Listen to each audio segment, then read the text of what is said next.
Hello everyone, welcome back to the channel. Today we are going to talk about different types of data structures.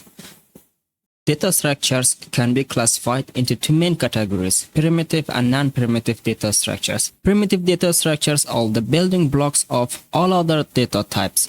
Think of things like integers, floating point numbers, characters, and Boolean values.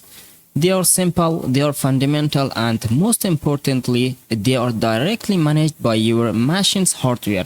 So anytime you are working with basic variables in code, you are dealing with primitive data structures.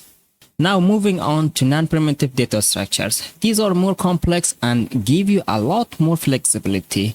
They are user-defined, which means you get to decide how to structure your data. Non-primitive data structures are further divided into two types, linear and non-linear.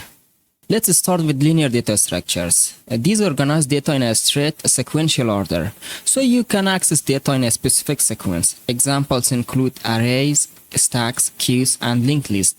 They are perfect for when you need data in a particular order.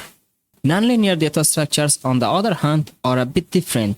Here data isn't arranged sequentially. Think of structures like trees and graphs, which are ideal for representing relationships between different data points, like a family tree or a social network. What can you actually do with data structures? Here are a few key operations. Traversing means going through each data element one by one. Searching, finding a specific element within your structure. Insertion, adding new elements. Deletion, removing elements. Sorting, organize data in a logical order. Merging, combining two data structures into one. And that's a wrap for today. I hope you now have a better understanding of the different types of data structures and the operations you can perform on them. In the next video, we will be diving into arrays, one of the most fundamental linear data structures. See you in the next video.